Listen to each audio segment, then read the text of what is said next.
What happens when one of the most privileged young men in America enters one of the most remote regions on Earth and simply does not come back? The question has occupied historians, anthropologists, journalists, and the public for more than 60 years, and it remains, in its precise details, unanswered. Tonight, I am here with Rowan Hartsteele. Good evening, Clara. There is a disappearance that brings together everything the early 1960s contained in concentrated form. The collision between Western ambition and an ancient and complex culture, the limits of exploration, and the ways in which a story is shaped by who tells it and who cannot. Tonight, we turn to a case that has never been closed, a disappearance in the mangrove swamps of Western New Guinea that raises questions no official account has been able to fully resolve. The question before us is what we actually know about what happened to Michael Rockefeller, and what the limits of that knowledge reveal about the encounter between two worlds that had almost nothing in common. The answer requires us to begin not with the sea or the shore, but with the man himself, because understanding why Michael Rockefeller was in the Asmat region at all is essential to understanding everything that followed. We are speaking about Michael Rockefeller. Michael Rockefeller was the youngest son of Nelson Rockefeller, who served as governor of New York and later as vice president of the United States under Gerald Ford, and who was himself the grandson of John D.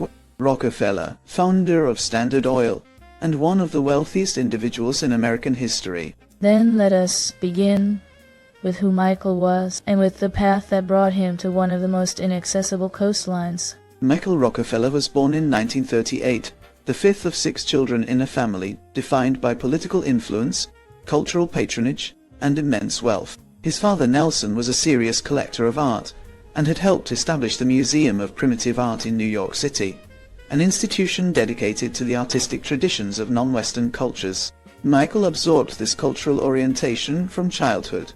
He was less drawn to the political and financial world that surrounded the Rockefeller name than to questions of art, culture, and the material lives of distant peoples.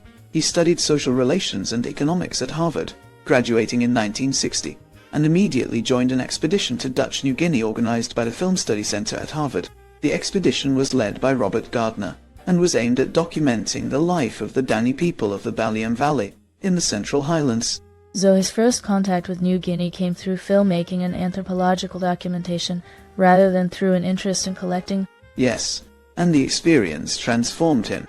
He returned to the United States convinced that he needed to go back to New Guinea, this time to the southwestern coastal region known as the Asmat, where a form of woodcarving had attracted the attention of art collectors and anthropologists. The Asmat people inhabited a vast and almost impenetrable landscape of mangrove swamps, tidal rivers, and dense lowland forest along the southwestern coast of what was then Dutch New Guinea. Access from the outside world required navigating a network of rivers in small boats, and most of the region had seen only limited contact with missionaries and Dutch colonial administrators.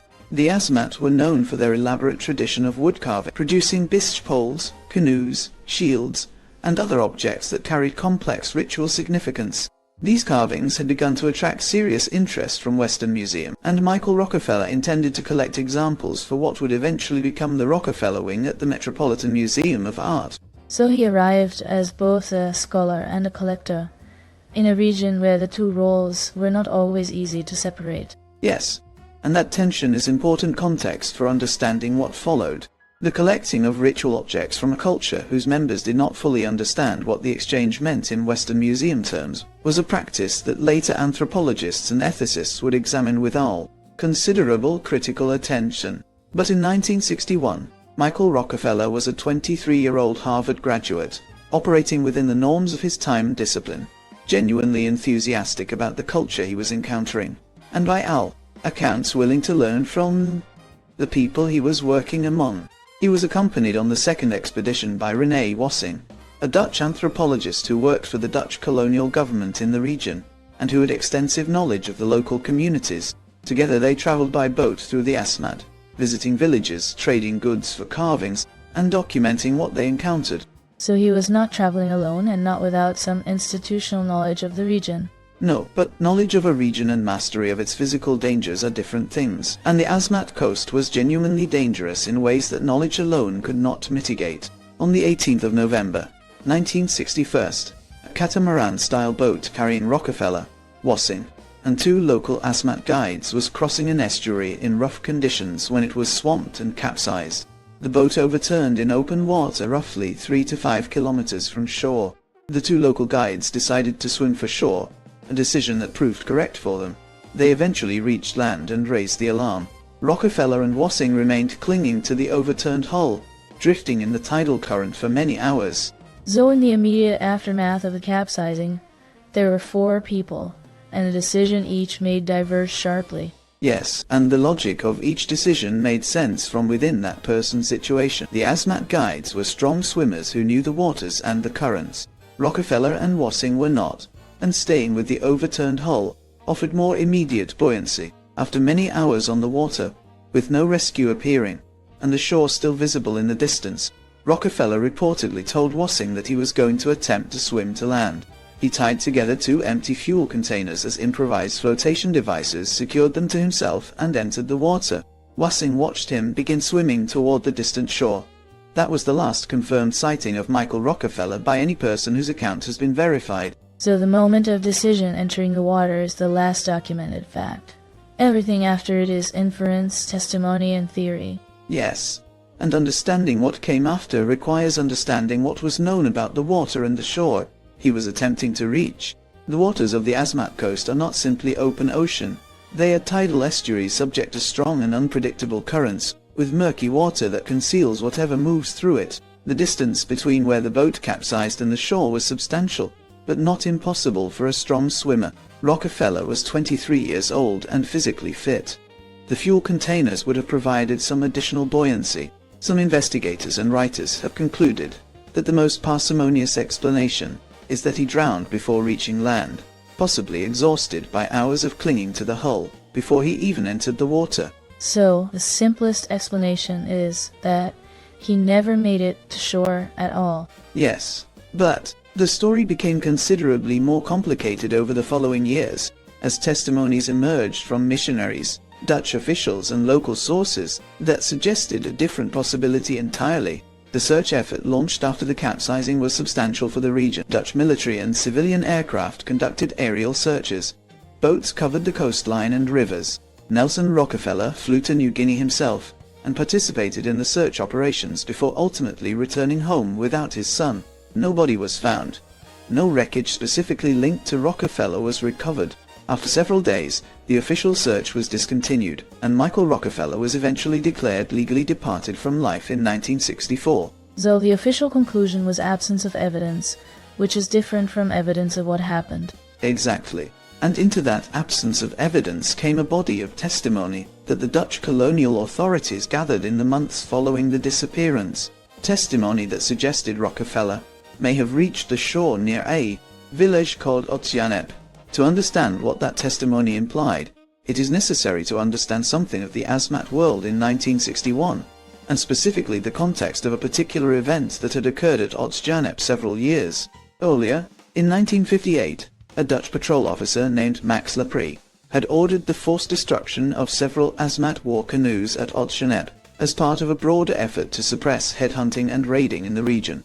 During the confrontation that followed, a number of Asmat men from the village were shot and lost their lives. In the Asmat understanding of justice and spiritual obligation, the deaths of those men created an imbalance that demanded restoration. The tradition of payback, in which the taking of a life required the taking of a life in return, was not simply a cultural norm.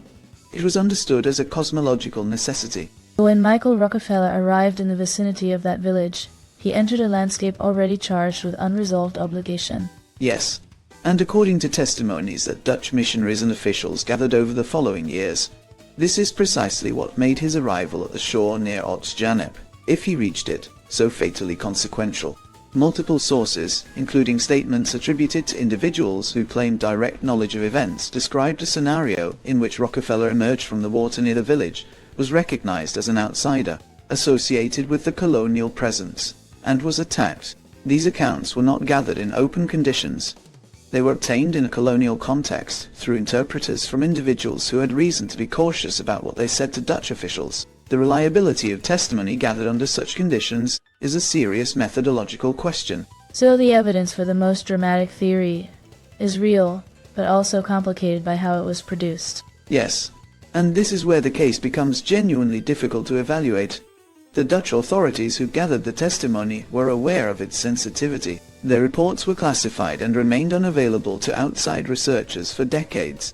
The suppression of that material was partly a practical decision about how to manage the diplomatic and political consequences of confirming a story that would have placed a member of the Rockefeller family among the victims of a practice that Western publics found deeply alarming.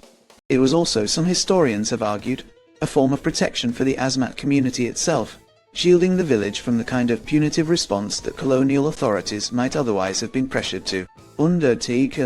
So, the concealment served multiple purposes at once, none of them entirely benign and none of them entirely indefensible. Yes, and the story remained in that state of incomplete and contested documentation for decades, circulating among researchers and journalists, but never reaching a definitive public conclusion.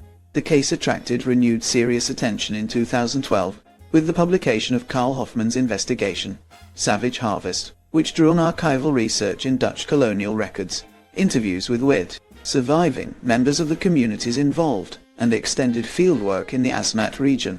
Hofmann's research identified testimonies from multiple independent sources, consistent with the account that Rockefeller had reached the shore near Otjanep, and had not survived the encounter. His work provided the most detailed reconstruction of the events available to date, though it stopped short of claiming absolute certainty.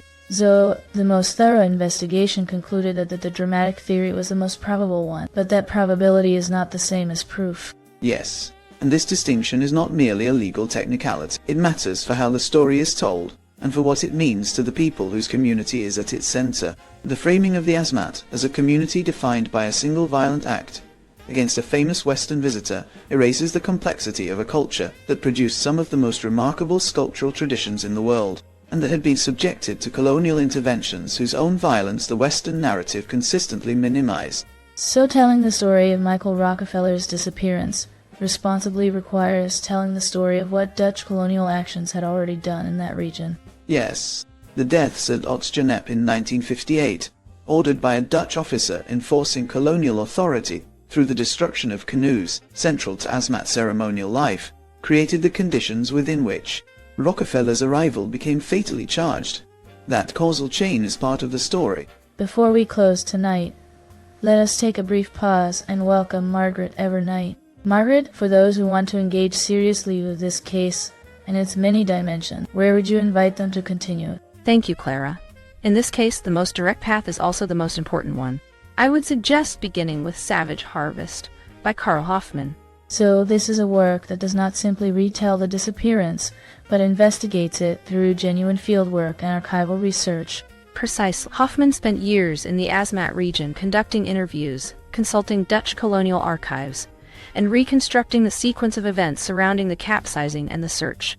The book combines historical investigation with careful anthropological context. It takes the Asmat perspective seriously and does not reduce the community to a backdrop for a Western mystery. The disappearance is examined within the full context of colonial history and cultural encounter, rather than in isolation from it. Is it accessible to someone coming to the story without prior knowledge of the Asmat or of the Rockefeller family? It is written to be read by a general audience and provides sufficient background for both the historical and anthropological dimensions of the story. Hofmann writes clearly and personally, including his own experience of traveling in the region as part of the investigation. The result is a book that reads as both narrative investigation and serious historical inquiry, and that leaves the reader with a much more complete understanding of what this case actually involves. So reading it gives the reader both the mystery and the world in which it was embedded. Yes, and it makes clear that the world was more complicated and more consequential than the mystery alone would suggest. Thank you, Margaret. Thank you, Clara. It was a pleasure. The legacy of the Rockefeller case operates on several levels, and each one illuminates something different about how such stories function in history and in public memory. At the most immediate level, the story accelerated the process by which the Asmat region became known to the outside world. The international attention generated by the search brought journalists, anthropologists, and eventually tourists to a place that had previously been known only to a small number of researchers and colonial administrators. The objects that Michael Rockefeller had already collected before the capsizing became the foundation of the Michael C. Rockefeller Wing at the Metropolitan Museum of Art, which opened in 1982. That collection remains one of the most significant holdings of Asmat art outside of Indonesia. So the collection he was building now exists as a memorial to the collector himself. Yes, and the presence of that collection in New York has itself become a point of ongoing discussion. Questions about the conditions under which colonial-era museum collections were assembled, and about the relationships between the institutions that hold them and the communities from which they came, have become central to debates about cultural property and repatriation. The Asmat have continued to produce remarkable carving traditions and to engage with researchers and visitors on their own terms. The region became part of Indonesia when Dutch New Guinea was incorporated in 1963. And it has been the subject of sustained anthropological and conservation work in the decades since. But in Western public memory, the Asmat remain most widely associated with the disappearance of Michael Rockefeller, framing that the community itself has had no significant power to contest or reframe. So the story has been told almost entirely from outside the community at its center. Yes, and that asymmetry is itself a form of historical consequence. It shapes which questions are asked, which sources are considered credible, and which aspects of the encounter receive emphasis. The fascination the case continues to generate is not difficult to understand. It combines the drama of a young man from one of the most powerful families in American history, with one of the most remote and visually striking environments on Earth, a genuine unresolved mystery, and questions about the encounter between cultures that could not have been more different. But beneath the drama lies a set of questions that are not merely historical. They concern the ethics of anthropological collecting, the consequences of colonial violence for communities that outlived the colonial period, and the ways in which power shapes whose version of events gets recorded and preserved. So, the mystery is a frame, and inside the frame is a much larger argument about knowledge, power, and encounter. Yes, and that argument has only become more resonant in the decades since. The relationship between Western museums and the communities whose objects fill their galleries, the question of what anthropological work means for the people being studied, rather than for the discipline, and the long afterlife of colonial encounters in living communities, are all questions the Rockefeller case continues to pose. In a more immediate sense, the case also illustrates how the limits of physical knowledge in remote environments operate. The sea that Rockefeller entered is not a metaphor. It is water that does not yield its contents on request. A landscape that continues to keep whatever it holds. So the environment itself is part of why the case remains unresolved. Not every question can be answered if the evidence does not survive. Yes. And learning to hold that kind of irreducible uncertainty, to say that the most probable account is not the same as the confirmed account, is itself a discipline that historical thinking requires, and that this case illustrates with unusual clarity. Today, as conversations about colonial collections and repatriation have become central to debates within major museums around the world, the objects that Michael Rockefeller collected in the Asmat occupy a particular place in those discussions. They are extraordinary works of artistic and cultural significance. They were collected under conditions that were, by any contemporary standard of informed consent and cultural sovereignty, deeply problematic, and they are held in an institution named for the collector, whose story ended in the region where they came from. So the objects, the institution, and the story are bound together in a way that none of them can be fully understood without the others. Yes. Thank you for staying with us tonight, and thank you, Rowan, for guiding us through the life, the disappearance, and the lasting questions of Michael Rockefeller and the world he entered. He crossed a world he understood imperfectly, and the world he crossed had reasons of its own that no archive has fully recovered. If this conversation stayed with you, you are welcome to like, comment, and subscribe. You will find other episodes here, where history, ideas, and power are approached slowly. Until next time, stay with us.